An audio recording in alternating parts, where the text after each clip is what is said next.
So, thank you, Maya. Thank you, everybody, for having me.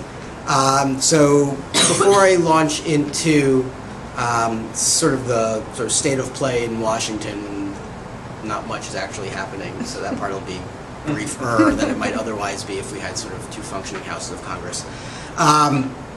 But what brings me here, or brings us here, this is Felicia Kiefer, who's part of our team in DC, is that we're embarking on an analysis of affordable housing needs in New Orleans to really craft a data-driven narrative sort of explaining why affordable housing is important and why it matters. And so I'd like to leave a little bit of time at the end after my remarks just to kind of have a conversation about that. If anything that I say on the data side triggers either, hey, yeah, we're seeing that actually on the ground, or that's really weird that you think that because we don't see any of that, that would be really helpful. And this is sort of an early phase of a broader campaign that we're planning on rolling out as an organization later this year around kind of raising awareness in general about the need for affordable housing. And the thing that we're really focusing on here as a result of some preliminary conversations that we've had is on the need for affordable housing, particularly for workers in the travel and tourism industry. Given that those are typically sort of prototypical low-wage jobs, and trying to understand where those workers live and how they would potentially benefit from a greater supply of affordable housing in the city of New Orleans or in the region. So that's sort of what brings us here, and so I want to leave a little bit of time for a conversation around that later. But basically, to jump into the sort of the federal policy and sort of where things stand now, we are in what is normally kind of the tail end of the budgeting season. The federal budget, as you may know, runs from October 1st to September 30th. And when things work, by now you have a budget. So the fiscal year 15 budget would normally get signed off on. But it's been a while until we've had a budget, and then this year we finally, after sequestration, etc., at least the top line numbers got agreed to. So what's happening now is sort of all the horse trading is mostly done around how much each of the individual committees that get to allocate the various budget components get, and then they sort of appropriate that. And so on the appropriation side, looking specifically at the HUD budget, whereas the Senate has looked to raise the Transportation and Housing and Urban Development, so that's the subcommittee, by $770 million, sort of combined. The House wants to cut $770 million, $770 million, sorry, from the HUD budget, million. So on balance, there's about within the HUD budget, the Senate's raising everything by about $1 billion, but it's not really going anywhere. The Senate bill is basically stalled over amendments, and so we're unlikely to see appropriations passed by October 1st, so it will likely entail a continuing resolution, which is pretty much how Congress has operated for the last several years. Again, with the exception of this past year, there was a hope that we might actually get a budget, and then so normal processes, sort of like when it's like how a bill becomes a law kind of thing. You get and sort of everybody, all the committees kind of sign off on their pieces. They all move them together, and you get a budget that gets passed. When that fails, as it fails more often than not, we find ourselves passing, rather than omnibus budgets, the term of art is minibus. So you get these minibus budgets, so you get like sort of parts of a budget that are actually budgeted, and then everybody else gets swept under a continuing resolution. So one of the issues around continuing resolutions is that it basically means level funding from the previous year or the last time you had a budget. So if you go multiple years without a budget, even though costs continue to rise, and this is particularly a challenge within HUD, whereas because the share of the total HUD budget that already is going towards housing vouchers through Section 8, right? Costs continue to rise. That's one of the things we know, and certainly rents continue to rise. And particularly if you eliminate hold harmless provisions, rents can really continue to rise. So if you're an owner of housing properties that accept vouchers. That's potentially a good thing if your costs are not rising but the rent is rising, because fair market rents are pegged to the 40th percentile rent, which is a function of what the rest of the market does, not necessarily a function of what the particular costs happen to be, so that's potentially more profitable for you. But if you are a recipient or you are eligible potentially for a voucher, you may not get one because the money, fixed size of a pool, it doesn't quite go as far as rents continue to rise. So that's an ongoing challenge, sort of structurally within the HUD budget, but when it's further constrained by the fact that it's largely been level funded over several years, again with some incremental additions, but every year they have to go and fight for those. There are anomalies in the process, and so rather than, again, simply having this is the way the budget operates, this is the amount that you get, we kind of do a look back and say, okay, that's clearly not enough, we need to get more, and then you start getting into the fights for, well, do you need pay-fors, etc., which is another way for saying, again, the total amount of money, in the various pockets is fixed, so if you want to take more money and put it in one bucket, then it's got to come out of a different one. So that's Andrew, can I interject? Sure. So if there is a continuing resolution and sort of HUD is funded at a stable level, that would be the stable level. It would be an after sequestration level. It would be after budgets were increased again to may or may not have been enough, but some more than the sort of draconian. So if we were level, we would not be level with sequestration. It's sort of usually they're basically able to go in for a cost of living as a reasonable adjustment, as again one of these budget anomalies, but that has to get approved. It's not necessarily contentious, particularly in the context of the voucher program, but it does impact other aspects of the HUD budget, because they usually try to kind of cross-fund or internally fund before they kind of raise outside. So one of the things is home funding, for example. Obviously critical source of gap finance. It's at $700 million in the House. It's at $950 million in the Senate, which is in line with what the President had asked for, which is actually nice to see, because in the past the home had gotten significantly slashed, and folks in Washington that care a lot about it, us among others, have been able to kind of get Congress to sort of hold the line. And even in recent years, when the President's budget has actually come in asking for a lower amount, the Senate and actually the House have actually restored it, or the Senate has restored it, and so we've been able to kind of maintain funding for home. So funding levels, for example, for project-based rental assistance is at $9.75 billion in both the House and the Senate, which is down actually 1.7% over last year, but it's in line with what the President asked for, so it's a non-controversial sort of funding line, at least this particular year. And there's actually, importantly for folks to know, part of the process, again, generally not viewed as controversial, is a shift to funding to the calendar year. So the current year potentially would be 15 months of funding, or at least in theory, again, assuming things get fully funded, and then they'll move forward on a January basis. So sort of simplifies things to some degree, but has some budgetary impacts in sort of the transition year. That's pretty much it on the appropriations side. Again, stuff is stalled in the Senate over amendments, so they're not likely to pass theirs out. And so there won't be anything to kind of bring together, so we're likely to see a continuing resolution coming up on the appropriations side. Wish I had more information, usually show up in July and be like, hey, this is what happened back in April, but nothing happened in April. June, we thought we would get some positive movement in June, and then things kind of came to a little bit of a standstill. So hopefully in the next couple of weeks we might see a little bit of movement, but odds again are pretty remote for seeing an appropriations bill. Yeah, particularly in an election year, you have the August district work period, i.e. recess. So they're not really around enough. That's the technical term for these things. Really? Yeah, that's why they come back to their districts and they work. Even though their job is to legislate in Washington, but they come home.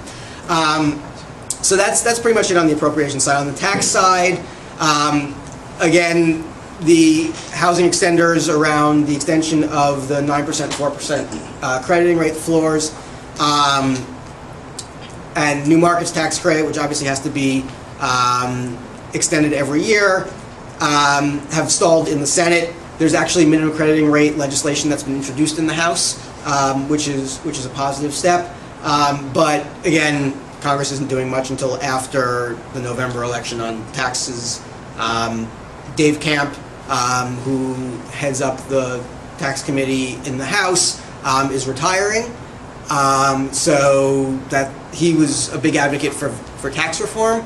I don't know if folks were following that at all. I'm trying to figure out sort of like how far back in kind of recent legislative or non-legislative history to go. But basically, he'd been working for quite a while and introduced several months ago his draft of a restructured tax system.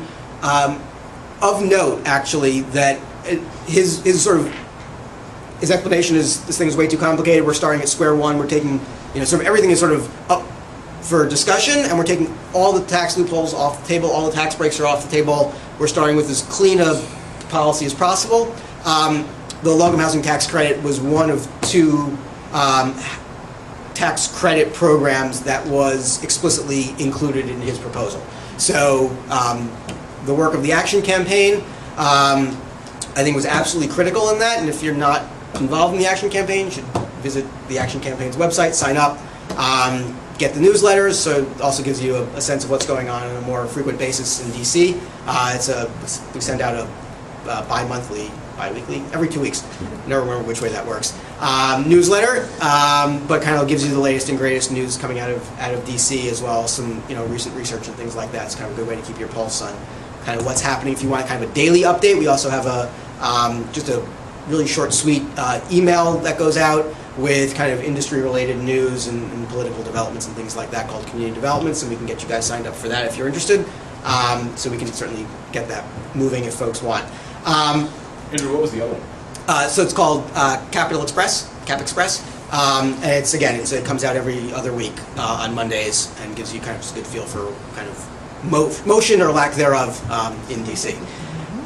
No, I mean, what was the other tax credit that was preserved in his? I think it was R&D. I forget. It was another large business tax credit. I think it was R&D. Okay. Also, obviously important here in Louisiana, but it's not something that immediately jumps to mind. But I will look it up and I will get back to you on that. So the tax extenders. Again, he's retiring, so unlikely to actually see any movement. But it's interesting then, kind of what will likely be the reference point for future conversations around tax reform. It is not dead by any sense of the term, right? I mean, people think nothing's going to happen in the near term, but it doesn't mean that there's still lots of risk. You can look at the fact that it was included in a very, very clean version of the tax code in one of two ways, right? Either, hey, that's great because that's the minimum, like sort of the minimalist possible, least possible intrusive, however you want to view it, right, version of the tax code, and that includes the housing credit. Or it's like they were able to strip so much out, we only have a little bit left to do before we get a pure tax break. You can kind of look at it either way. I think the general sense is that's the kind of most extreme version, or most simplified version of what a tax code might potentially be. But there's still remains that risk that you're not going to get even the housing credit even in a future bill. So other, I think, important thing for folks here particularly to know about is disaster tax relief legislation. The Senate, Charles Schumer has a bill that's been out. It's bipartisan. There's a companion bill being introduced in the House also on a bipartisan basis, and it would set funding for disaster tax relief at either $8 per person or the equivalent of half the existing housing credit allocation, and it's the minimum of the two. So it's particularly important, I think. And you said the minimum of the two? Yeah. Equivalent of what? What was the other one? So, half the tax credit? Either 50% of the housing credit ceiling or $8 per person. Of the whole ceiling? At the state, yeah. But then added to the state's normal allocation. Yes, yeah, you get your regular allocation. This is in the event of a disaster. This is in Louisiana we call that lagniappe, something extra. Yeah, yeah. Okay. So not like before, basically. So, yeah. So it's not a reduction. It's a. Well, I mean, it's a reduction compared to what happened with Katrina. Right, Katrina, right. Right. But to have a system in place, just so you don't have to worry about it, and you can kind of rely, once the designation hits. Well, that's interesting because it doesn't factor in the size or the need. Because, for example, in a New York State, right, Sandy was certainly devastating, but it still doesn't compare to Katrina. Right. And under that category, New York would still get a lot more than Louisiana or anywhere else where Katrina. If something the same level happened in a state like Louisiana, they would still be set up to get a lot more than we would. Right. So I don't. Right. So relative to the dam. Relative because it's not. So it may be that. One would hope that in the end that there would be some flexibility, but at least to know that this is coming regardless of congressional action is probably one way to approach it. Right. So it's not that you have to, yes, there's the immediate funding, right, the immediate disaster relief, but sort of for long-term recovery, at least this much would be guaranteed. It kicks in. So this is a kind of baseline. This is a baseline. Yeah. Right. And if you need more, you'd have to ask for it. Right. And plead. And Andrew, would that just apply to low-income tax credits, or would there some bonus attached to historics or new markets or other? As far as I know, this is just for low-income. But. And you said the equivalent of half the credits. Yeah. Right, that's what you said. Yeah. So that's primarily what's been happening on the tax side. The other sort of big issue that's sort of moving / not moving through Congress is housing finance reform. So in the House, well, we'll start with the Senate. There's sort of a little more motion in the Senate. So Johnson-Crapo, which is sort of a bipartisan bill by the chairman and ranking member of the Senate Banking Committee, put out their bill based on a bill that was previously introduced by Senators Corker and Warner, again, on a bipartisan basis. What it does is it establishes an explicit paid-for government guarantee that would move through this new entity called the FMIC, sort of operate the same way the FDIC. So you basically pay a fee for the guarantee, and then the investors would have a government backstop. The critical piece is that there's private capital that sits ahead of the FMIC fund, and so the idea is that taxpayers would never ever have to bail out any of these entities, and in fact if the entities failed, this insurance pool basically would pay out the investors, the idea being that you would deplete any of the private capital, both that sits ahead of the insured component and then any of the corporate capital, etc., before the government insurance would kick in. We've now seen a companion bill introduced in the House about 2 weeks ago. Representatives Delaney, Carney, and Himes, all Democrats. They're still looking to get some Republicans on board, but because there's already the PATH Act, which passed out of the House Financial Services Committee, that's Jeb Hensarling's bill, which pretty much eliminates a government backstop on anything, and also imposes several draconian obligations on FHA as well, pretty much limiting them to a subset of first-time homebuyers. So that has passed out of House Financial Services, but has not seen any floor time, is unlikely to see any floor time. But for a variety of internal political reasons, it's difficult to get any Republicans who might be open to a government backstop to sign on to any of the, at this point, purely Democratic bills. I think there's some hope that, again, after the election or in the next Congress, there might be some bipartisan agreement around some of these issues. Again, we've seen bipartisanship on this particular topic in the Senate, and there's a hope that we might see some of that in the House as well. Significant difference in terms of the structure under the Delaney, Carney, Himes bill, I'm just going to call it DCH because it's just much shorter, is that it uses Ginnie Mae to securitize, or to ensure securitized mortgages. So basically, you've got a pool of mortgages, you would be eligible because you've got enough capital. You'd buy insurance on the first 5%, either directly or through Ginnie Mae, which would price it through the private sector. And then Ginnie Mae would reinsure the bottom 95%, and the losses on that bottom 95% would basically be split 90-10 between the private sector and Ginnie in terms of pricing. A little complicated, but that's the way they're going for the moment. It has some positives, it has some negatives. We're actually putting out a short explainer later this week, and we can certainly circulate that, kind of looking at all the various bills that are out there, and kind of how they operate and what the differences are. But the bottom line is there's definitely a coalescing around a recognition that there needs to be government backstop for single-family finance. That said, on the multifamily side, there is almost no disagreement whatsoever that a government backstop is necessary, that affordability is a critical component of the multifamily sector. And so Johnston-Crapo includes an explicit obligation that if you want to be eligible to get the government backstop, you have to serve at least 60% of your units have to be affordable to 80% AMI or below. That's not a goal, right? We've moved away from kind of a goals regime. This is a minimum threshold obligation to be eligible for the RAP. In addition, both the Senate bill, and that's only in the Senate bill at the moment, it's something we are discussing with the staff from Delaney, Carney, and Himes staff. And I think they recognize the need for that. It just, given the timing on the drafting, it just didn't make it into the bill that was dropped, but I think they're very much open to that. And certainly if they hear from folks saying, hey, this is an important piece of the system, I don't think they have any philosophical opposition to including a threshold obligation.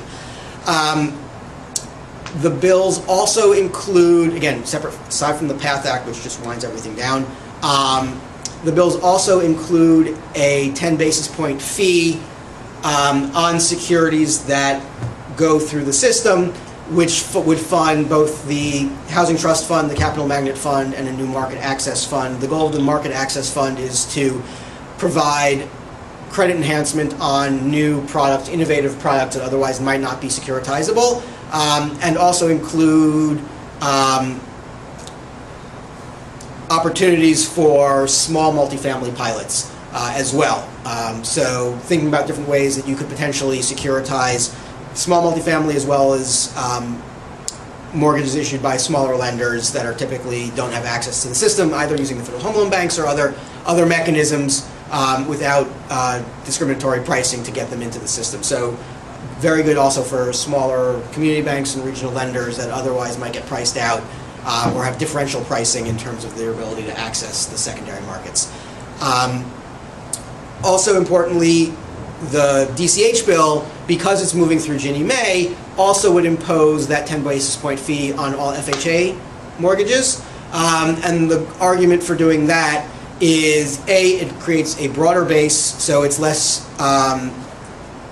doesn't shift the pricing in the marketplace. So if everybody kind of has to pay it, it doesn't ultimately move more business through FHA because of it otherwise giving FHA a 10 basis point advantage.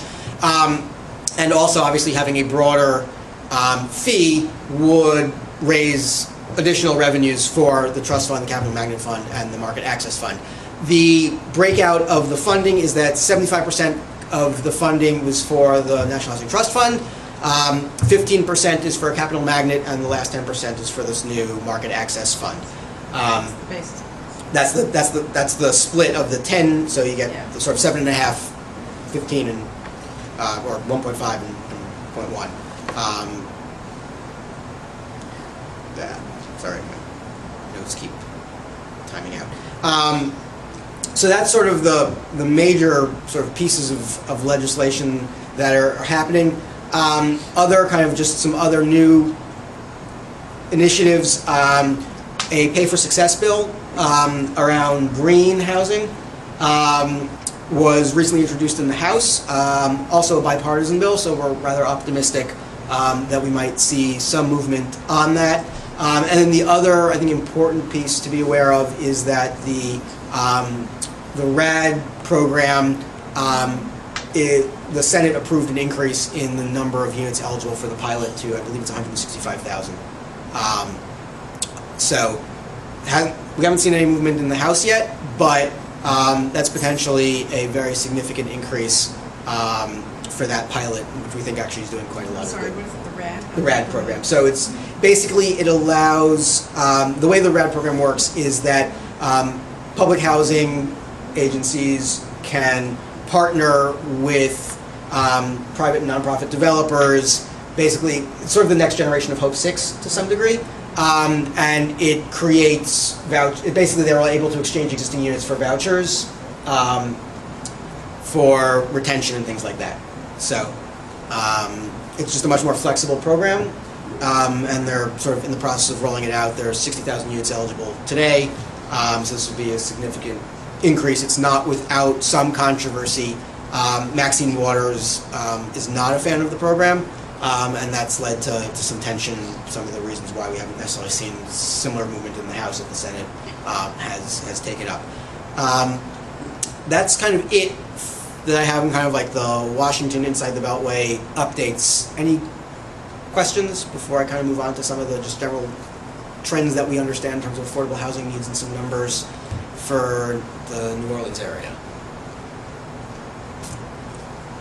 The green affordable housing bill, is that fund the construction of green affordable housing or retrofits? It's retrofits. It's pay for success. So allows the mortgages to, or you potentially to carry a mortgage. So it could be, I think it could be used for new construction, but it's predominantly a retrofit focus. So yeah. So one quick question: with everything that the uncertainty around the HUD budget, one thing that we're always worried about, and we keep hearing, is recapture. And they've been talking about that with the disaster CDBG funds for a little while.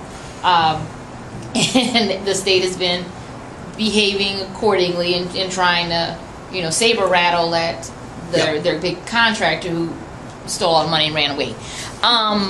Not just push it down to the homeowners or the people who got assistance. Yeah. But how realistic is that as they start tightening their belts before they even go to Congress and ask? It seems like it would be simpler to just, hey, there's this pot of money out there unspent. Can we get that back?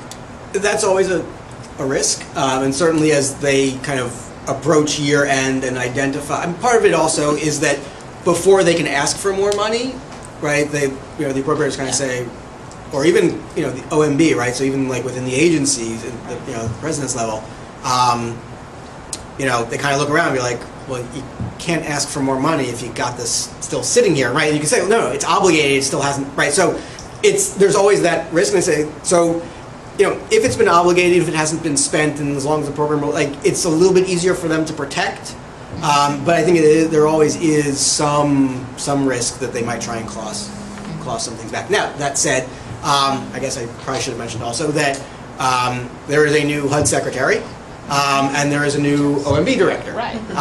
The new OMB director was the former HUD secretary, and there is some expectation that he understands something about HUD needs, and may actually, I think actually it's on balance a very, very good thing for HUD and for housing programs, because he understands their importance, but B, understands how they work, and therefore appreciates the challenges that HUD faces in getting regs approved, in identifying the line items to adjust and things like that. And so, not to say he's going to give HUD a pass by any sense of the imagination, but I think that it will be easier for HUD to now work with OMB than it may have been in the past, because there's now, I think, a better appreciation. Hopefully that'll sort of filter down to the staff that are responsible for the budgets and programs. But when the guidance at the top kind of says, we understand these are priorities, and I mean, he's obviously done a lot of interagency work, choice and promise and things like that. Being able to move those types of programs forward from OMB is really, really important, because it's kind of coming as a directive from the top as opposed to kind of getting pushed upwards. So I think for a variety of reasons, the shift from, I guess now, former Secretary Donovan over to OMB, on balance, I think is a really positive move, and likely to bode well for the programs that we think are really important. So that's pretty much all I've got on the Washington front. I guess one question, Andrew. I guess we all know every dollar is important, and we don't know. We probably never get more dollars or dollars we've seen before. What do you advise us to do locally for advocacy efforts? Sure. So certainly, again, I'll push the action campaign. It's a critical group in DC that works really on the housing tax credit, low-income housing tax credit, at a time that other folks are kind of off doing other things.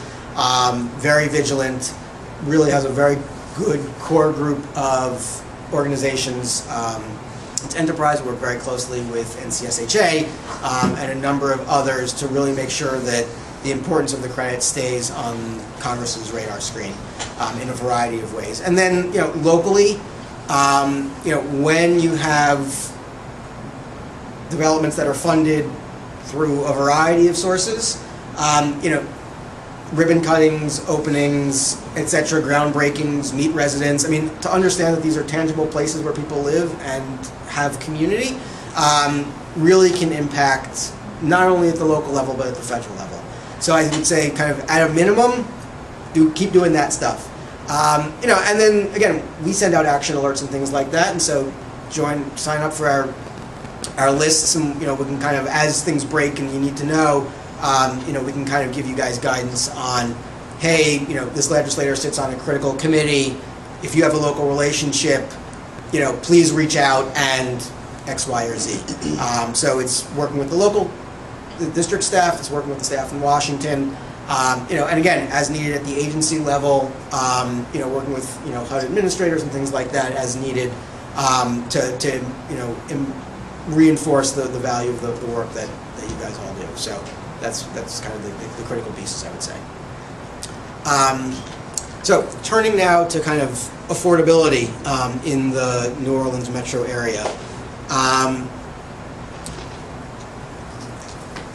Affordability continues to be a real challenge, which obviously is no surprise to anybody sitting around this table. But we've crunched some numbers, and probably will not come as a surprise that the need far outweighs the supply. The number of units that are both available and affordable to low-income households is well below 1. Again, depending on which income band you're looking at, it's either a critical challenge, a slightly less critical challenge, or still a significant challenge. But the number of extremely low-income households, those are folks making 30% of area median or below, that are paying more than 50% of their income for housing. Anyone want to take a guess what percentage that is of extremely low-income households? And these are slightly older numbers, so if rents have kept rising, these numbers are nationwide? No, here in New Orleans. Here in New Orleans. Metro. So we're looking basically just at, and this is just numbers for Orleans and Jefferson Parish. 50%? We're paying more than 50% of their Paying more, extremely low-income households paying more than 50% of their income. Not quite that high. 60%? 55%. And 2/3 of them live in 1 to 4 unit properties, right? So we are not serving them in multifamily. I mean, right? They're living in shotgun. They're living in typical stuff you see all over the place, right? But one of the questions that this raises, and the number, by the way, for very low-income households, those are people making between 30 and 50% of area median, is 24% of these households are paying more than half their income. So between 30 and 50. Between 30 and 50. By the time you hit above 50% of area median, the number drops to about 4%, right? So it's, by and large, an affordable place to live unless you're in the bottom half of the bottom half, right? Is this when you say housing, you're talking about all the expenses that are related so this to is housing? Gross rent. This is utilities? Yeah. Yeah, this is gross rent, the way it gets reported on the census or on forms. Does the census account for subsidized housing? I mean, in other words, if your rent is $1,000 a month, but $700 of that gets paid by a Section 8 voucher. So this is only your share of the rent. Right. Your share. Yeah. Okay. But that was so right. So I mean, so overall, right, households who are earning below 30% of area median, they overwhelmingly have some degree of burden, whether that's moderate burden, so they're spending 30% or more, or severe burden. And pretty much everybody who's not reporting any kind of burden is because that's the 1 in 4 eligible households who are getting subsidized. Yeah.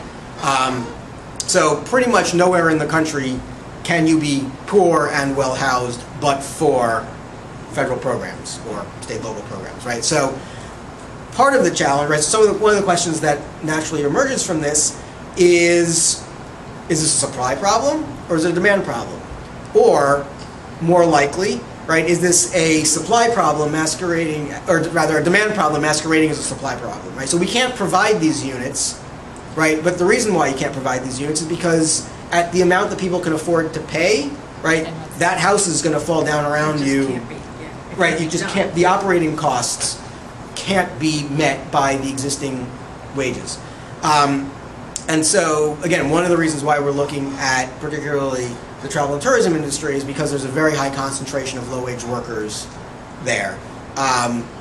So one of the questions that we're trying to grapple with is kind of understanding where these folks live. And we've been looking at this data set that kind of matches work location to residential location.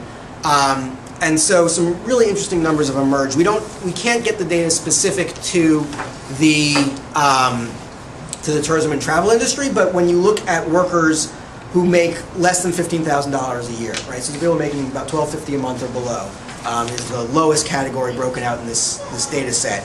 2/3 of them actually live less than 10 miles from where they work. But that doesn't mean that those 10 miles are easy to cross, right? This is a relatively compact metro area in that regard.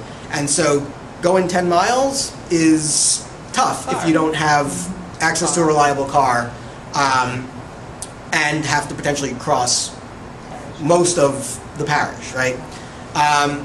When you compare it to workers earning more than $40,000 a year, they're actually less likely to live within 10 miles of where they work, but they can get there without any sort of problem. And the other interesting thing is that 14%, so basically 1 in 7 low-wage workers, which is basically people making pretty much minimum wage, work more than 50 miles from, live more than 50 miles from where they work, right? So that's a significant commute, right? This isn't, this, you're talking about local? This is for the city of New Orleans, right? Just the city. Just the city. Not the metro area. So when you look at the metro area, the number of people commuting 50 miles or more is actually 17.5%. So actually more, but that may also be because the metro area includes some peripheral areas where people are used to just traveling longer distances. I'm sorry, what did you say the metro number was? 17.6%. And actually for the state as a whole, it's 20.3%, again, because of just some very, very large distances that people travel.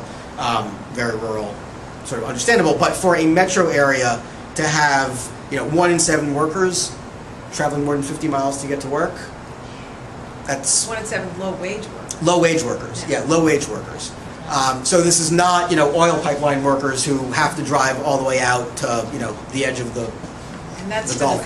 what's the definition for low-wage workers? So these are workers making $15,000 $15,000 or less. Okay. or less a year. So, and for all workers, it's 12.5% basically. So concentrated, sort of the low-wage workers kind of tip the balance of these sort of long-distance commuters. You wouldn't have anything on how they're traveling? Not yet. Not yet. Not yet. We can't extract how they're traveling from this particular data set. No, but once we know kind of where they're coming from and we know where the concentrations of workers are, because we can actually go to like the zip code level or the census tract level and actually say, hey, let's pair up. So like we actually looked at the French Quarter as a zip code and then kind of looked at like the top 25 zip codes that people are traveling to work there. We can then go back and look at those zip codes for concentrations and then just using the straight census data say, okay, 3/4 of people travel by private car, etc. But we probably will not be able to pull that out for low-wage workers in. But if we know that by and large these are high poverty, low-wage enclave census tracts, then presumably the way that most of the respondents say they're getting to work are the way that these workers are also getting to work. So there is some degree of inference that we have to do, but again, be able to tell a story about the challenges that low-wage workers face in getting to their jobs or the type of housing in which they live, etc. I think we can start to craft a somewhat compelling and interesting story about the need for better housing, but also, again, to the degree to which some of that also may mean better wages for the work that they do, so that way we could potentially provide housing, I don't want to say without subsidy, but certainly with less subsidy, I think becomes an important part of a narrative around the importance for the economic vibrancy of New Orleans, right? I mean, tourism is a critical industry, and if there is a lot being lost because of unreliable transportation, because you can only afford to live 50 miles from your job, or there's inadequate housing stock, or the quality is just deplorable, right? I mean, all of which we know people face down here. If we kind of tackle some of that, if that translates into a more reliable workforce, a workforce that doesn't have the same kind of turnover, obviously that's good for the workers, but if you can translate that into better outcomes for the industry, then you potentially have new partners in the fight for affordable housing. So that's sort of what we're working on at the moment. Yeah. If you were to fast forward that maybe 5 to 10 years from now, what's on the horizon? Because that's very critical, I think, at this stage, because it's only getting worse. Yeah. So question is, how many factors can we factor in, right? So the housing stock, by and large, is only getting older, right? So absent another, disaster, Katrina-like event, or not even that bad, right? But just regular, hurricane season, and it wears houses hard here, right? So, Michelle, who's not here, but she and I have had conversations around some of the work that we've done on cost, and one of the things that I know is a challenge down here is getting folks to understand why it makes sense to pay, several $100,000 per unit for a multifamily housing unit, when, despite the fact that you can get a single-family house for $100,000, well, because you're building it to withstand, 150-mile-an-hour winds. You have to build on, 3 feet of concrete slab, right? You're building to actually last. So 5 to 10 years, right? I want the stuff that we're building now, I want to still look good 10 years from now as it does when it comes out of the ground, right? And you can't do that on the cheap. So you got to explain that to folks, and people need to understand that you're building you're putting subsidy dollars in once, and it lasts, right? So I'm building it today, I'm buying it today, but I get to have it for the next 30 years, right? I don't want to have to buy it every 5 years because the stuff doesn't last. So there's that piece of the mindset. So I think kind of changing minds around that and getting people to understand that these are long-term investments that people are making. And because people are making long-term investments, I mean, one of the things that we're starting to do some research on is, what does investment in a community mean? When public dollars flow in, or public-private dollars flow in, does it actually encourage other private dollars to start flowing in, because it's a signal to the market that, hey, this is a place that people care about? And so, yes, I might be subsidizing the first development, right? But it sort of indicates that that's a safe community in which private dollars can come in without subsidy. And so when we talk about some of the costs and benefits of various programs of affordable housing, right, one of the benefits is that it actually spurs not just whatever multiplier number we use, because it generates immediate construction jobs and on-site jobs, right, over the duration of the construction and then beyond. It actually encourages communities to flourish, and we don't capture that. We don't talk about that as the benefit, and so it's not a 1.6 multiplier of every dollar invested. It's a 7 or 8 multiplier, because that money wouldn't have come into these communities if the public dollars hadn't flowed first. So we're trying to understand some of that. That's something that we're definitely doing. Yeah, that's a great point, and or but, whichever one it is.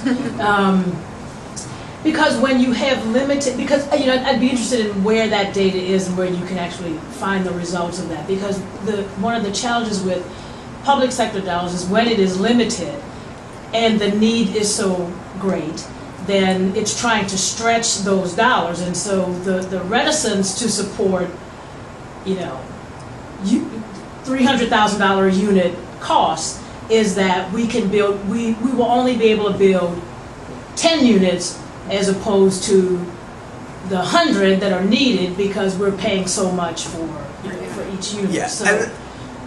So what, so what is the balance? I mean, really, and where is the long-term benefit being documented to demonstrate that this public investment really does attract the private sector?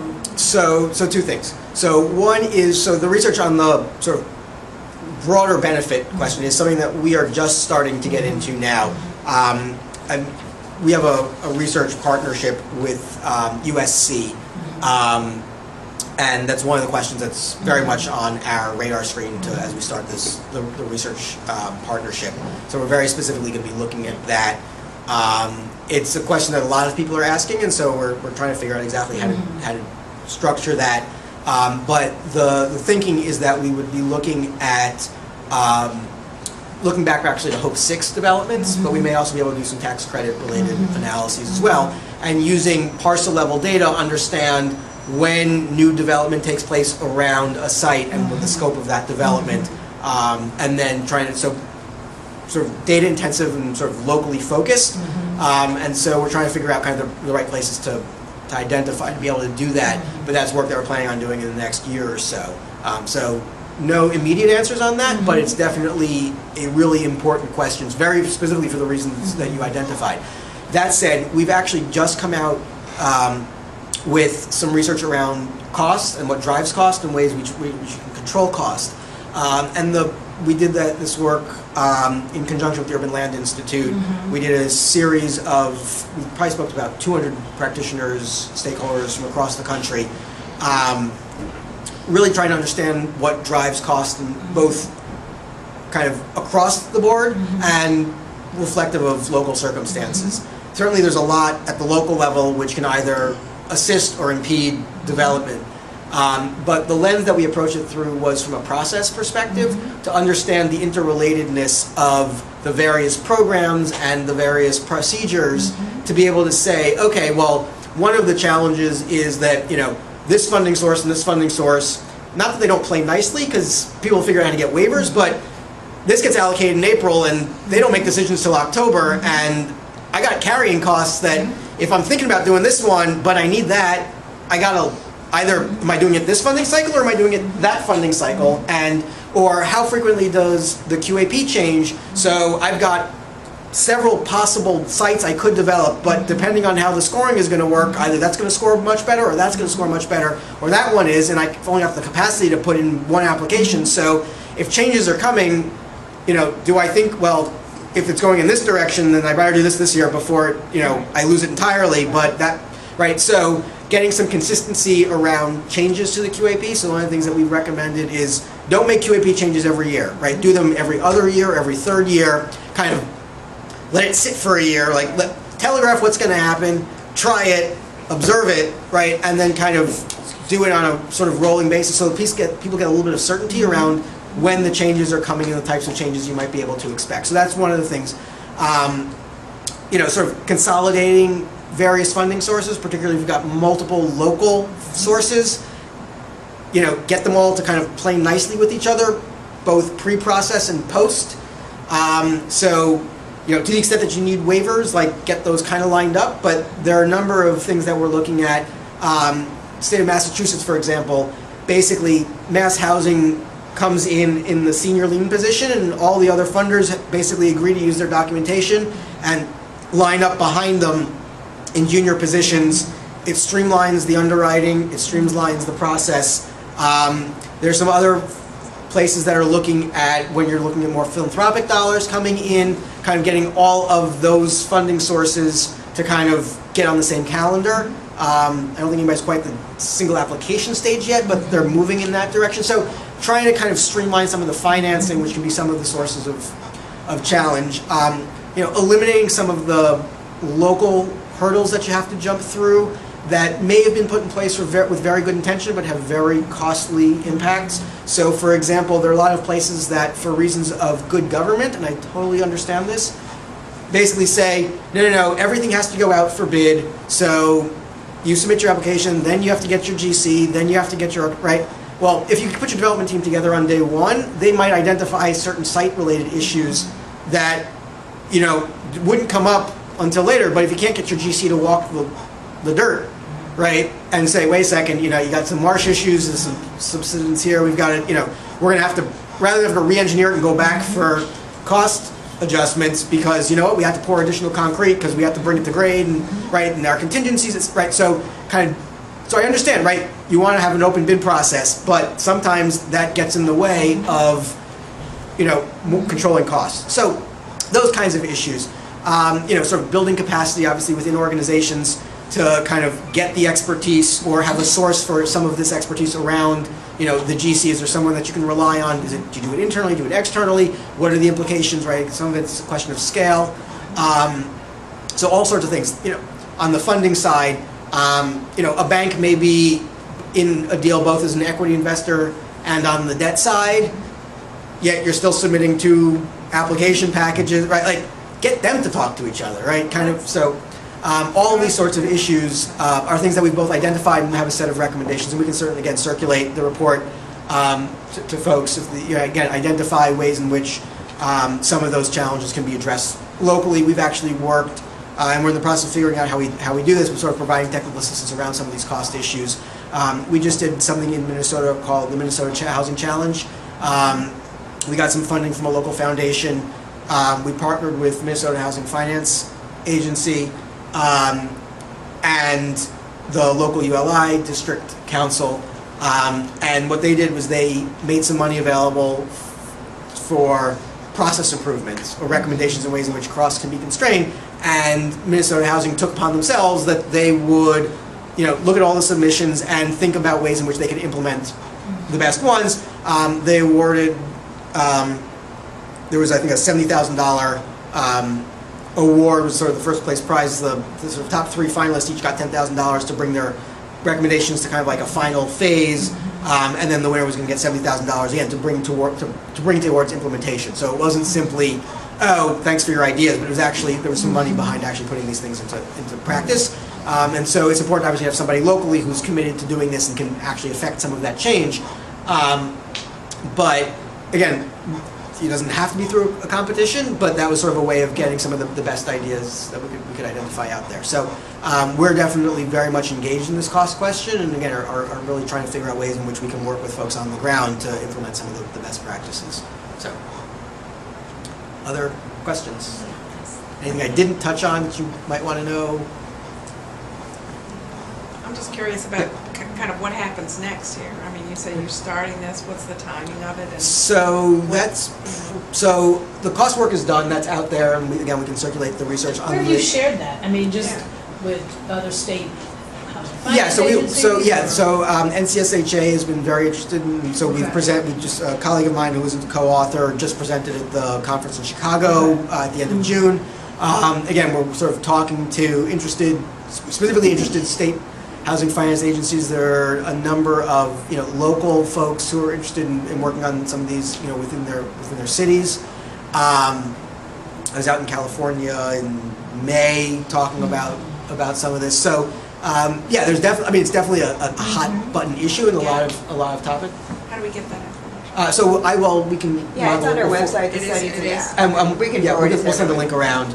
And I think I actually have a hard copy I'm happy to share to leave behind. I think I sort of, at this point, never travel without one. So this is But that's on the web, okay. It's on the web, but if folks want to take a look, we can keep it. We can leave it here for you guys. And do you guys have hard copies in your office? We used to. I don't know if we still do. We can certainly send you more. Back to the video. You never left it. Okay, I don't know how zoomed in or out. So feel free to, and then if anyone has any questions about the research or ideas, etc., or questions, happy to follow up. And then what's going to happen with the New Orleans work? So New Orleans work is sort of short-ish term research, so we hope to have something by sort of mid-fall on that. So that's sort of why we're here in the middle of the summer when it's lovely out. Although So you're working on it right now. That's why you're here. That's why we're here to work on this. For the New Orleans work, for the people who are traveling 50 miles, do you know whether it's people who live in New Orleans who are going out 50 miles? No, these are people who are commuting in. Who come in. These are people commuting in. Okay. Andrew, do you have an audience in mind locally, sort of once this, I mean, obviously people in this room are interested in Yeah. this kind of stuff, but is there a more specific target audience that you've got in mind? So we're actually hoping that you guys can help us figure that out. You're the sort of local experts. I mean, again, given the focus on the travel and tourism industry, I think that the idea is to kind of reach out to them, to CVB, and some of the other, chamber potentially, et cetera, on the industry side to say, look, is there, like, we're now raising this as a critical concern for your business, so that's one of the reasons why we're kind of structuring it much more on the kind of economic front rather than, these people are really paying too much for their housing, like, we should really do something about that. This is, I mean, we can tell a heartstring story. And I think that's important, and certainly when you're reaching out to a broad consumer audience, then that's something that we haven't typically done in the past as an organization, and we're trying to figure that piece out. But I think this is going to be a mix of sort of, again, narrative, kind of putting flesh around these hard numbers, because you get that number and it's like, well, is that a good thing? Is that a bad thing? So trying to just explain what that means, and then translating, well, this is probably somebody who X, Y, and Z, right? So to kind of come up with your prototypical person that this reflects, but then also sort of translating that into sort of actionable recommendations that, the hotel industry might take up, or with potential partnerships around, sort of skill building and housing and employer. So kind of to the extent that employers are already starting to think about skill readiness and job training issues. So they're now already kind of thinking about the social needs to some degree and the skills that their so their workers are somebody other than this, quantifiable unit that kind of clocks in, clocks out, right? That there's a person there that we can kind of begin to bring housing into those conversations as well. I also think that one of the critical pieces that you kind of hit on it real fast, but the whole idea is that you can only bring housing costs down so much. Yeah. That this is not really an issue about bringing housing costs down. It's more about lifting up wages. So, right, Really? and so Am I think, right? yeah, and I mean, so I personally happen to believe that, like, absolutely, right? I mean, if you just think about taking ourselves out of any particular geography, right, the average cost to provide, just forget debt service, just operational costs for a garden-style apartment is about $5,000 a year. This is sort of a national number, right? A little less in some places, a little bit more in others, right? So that means if you want the people to be in that unit without paying more than 30% of their income, let's call it 33% of the income to make the math easy, right? They have to be making $15,000 a year, full stop, right? That's before, again, without debt service, right? That's just to keep the roof from falling down. To keep the door open. Right. Literally. Right? And so if you don't make that, right, if you are a minimum wage worker, right, there is basically no way we can provide you with adequate housing. Full stop. I'm not talking about the need for subsidy, I'm not talking, right? So we've got two options, right? We can either, as the public, subsidize these folks who are workers, right? Again, this is one of these sort of misperceptions about who occupies public housing, right? Well, that's the face of public housing. Right. That's the face of affordable housing. Right. We always So, talk about. so these are people who are actively engaged in the economy, they are productive members of society, etc., right? Who can't afford to keep the house available, right? So we can, again, two options. We can either pay as a society through a subsidy to get them a place to live, or we can say, hey, you know what, economy, right? There is a minimum level below which it is unacceptable for you to pay workers, right? So setting aside the politics of the minimum wage, right, it seems to me that you can't have an affordable housing, a full set of affordable housing conversation without discussing the minimum wage. And I will say, right, it's to our great disservice and discredit that there is a minimum wage conversation that is happening that does not involve housing, which is the single largest cost that a family's budget incurs, right? So if you want to say, well, raise the minimum wage, it's like, well, for what? It's like, well, so they can afford a place to live, right? So that they can X, right? And in all of the so that they can X, we never talk about housing. So it's a big lift on all of our shoulders, but we need to figure out how to engage with the really robust conversation that's happening around minimum wage. And on some level, we're very late to that game. But I think it's really important that the folks who are arguing around for the changes to the minimum wage, around raising the minimum wage, can also talk competently about why that's important, and that conversation incorporates housing somehow. And so I spend time thinking about that. I don't have any answers yet, but the more people on the housing side that say, hey, yeah, we need to get involved in that, I think is probably for the good. And to the extent that we have partners already who are engaged in that conversation, it's time for us to say, have you guys thought about why housing fits into that conversation also? One of the things that I would absolutely love to do is to, and we're hoping to do this if we can figure out how to do it, and I'd love to get funding for it, is to bring on some fellows who are smart in areas related to housing and community development, but are not from the housing and community development community. So whether it's people who are experts in sort of wage and labor policy, whether it's healthcare experts or education experts, etc. Transportation.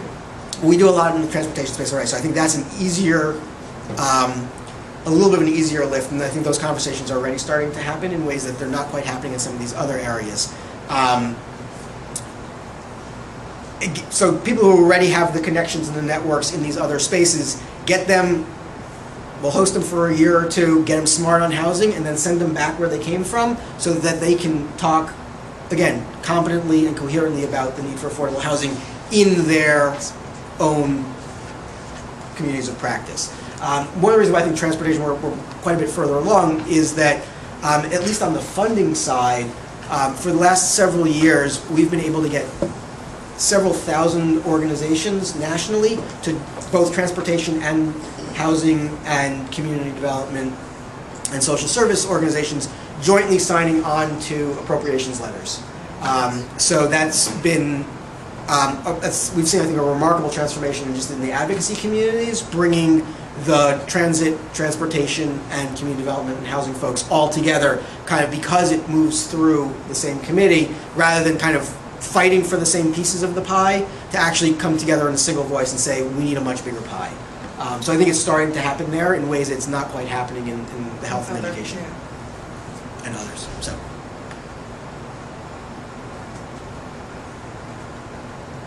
I think it's exciting. I mean, I think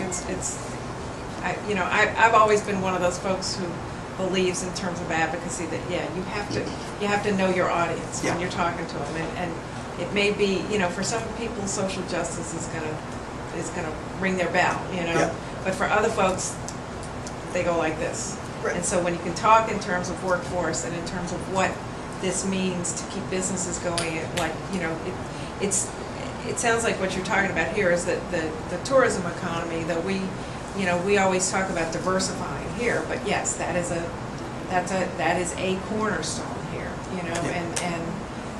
but talk about in terms of what keeps that industry continuing to work. Those are the terms that are going to... Right, and I think actually one of the things you're asking about sort of what's happening in 5 or 10 years, right, is that sort of that diversification, right? So whether you get the biotech or you see, continued growth in the, extractive industries, oil and gas, right? Those, to a large extent, pay much, much higher wages.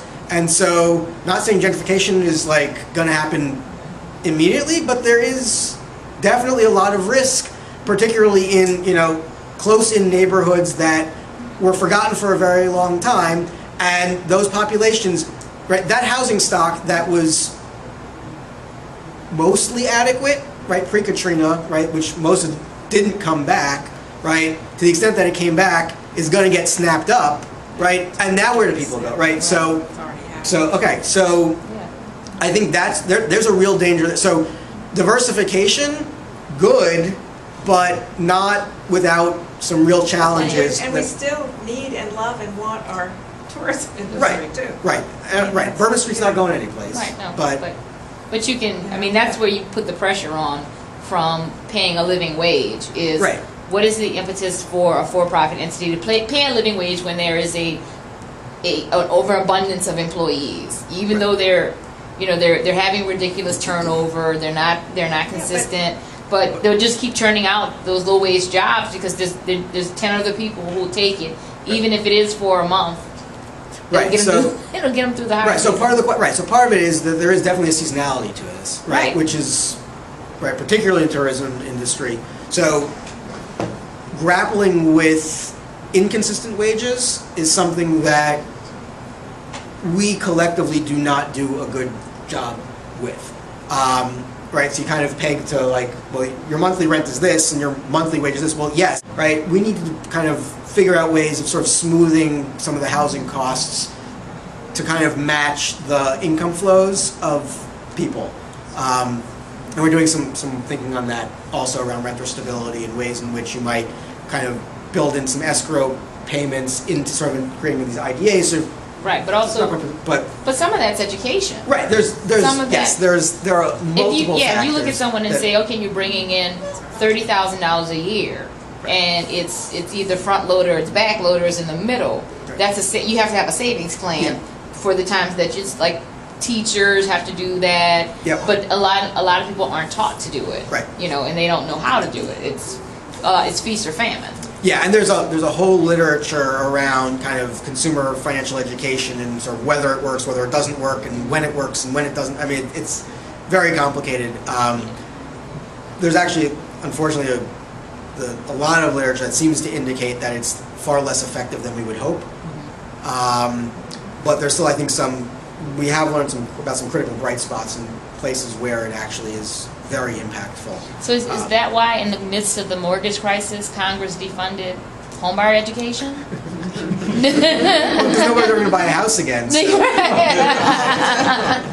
So what's the point? so yeah, I mean, so there is, I mean, because some of that actually, and there actually is that's one of the places where there actually is very good evidence. There's a Fannie Mae study and several others that showed that performance of home buyers with education outperform those without. And some of it has to do with when you present it and when you provide it and things like that. So like the just-in-time and telephonic versus in-person classes. I mean, there's a lot of variety there. HUD's actually in the midst of doing a very intensive analysis of kind of being able to parse out whether telephonic versus in-person and things like that work. And I should also mention there's this new FHA program, the HAWK program, which basically couples counseling with FHA mortgages. So it's a new program that was launched within the past month or so. And so again, there's, I think, at least on the home buyer side, there's a lot of movement towards counseling. Certainly we know that folks who suffered delinquency and default were far more successful in getting sustainable modifications when working with a housing counselor than when they were trying to go alone. And a number of the mortgage settlements that have been reached, both the national mortgage settlement, the JP Morgan Chase settlement, the city settlement that just came out last week, all of them have counseling baked in one fashion or another, whether it's through state funding for additional counseling, or whether it's actual credit to the banks for paying counselors to offer assistance. There's, I think, a growing recognition that the counseling is important. But if you're not in the home ownership space, and people don't realize, like when we talk about housing counseling, that like 3/4 of housing counseling is actually for rental. Most of it is not actually pre-purchase counseling. It's sort of general financial counseling, so that renters can put their budgets together. It's sort of basic financial education as opposed to, okay, this is what you need to do to fill out your your mortgage application kind of stuff. And so we're seeing a lot of that. But again, a lot of that is circumstantial and much later than it may otherwise be. But one of the things, unfortunately, that the literature seems to indicate is that, elementary and high school financial education classes are not as effective as you would hope.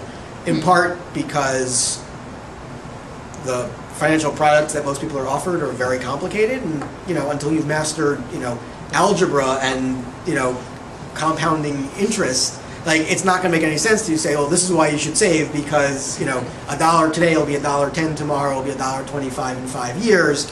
Oh, and by the way, that's also when like the interest rates are something other than like 0.001% on your savings, right? So all sorts of other issues around people's ability to save relative to just inflation. So there's actually low interest rates for, even though sort of generally good for encouraging spending, right? Flip side of that is it definitely discourages savings.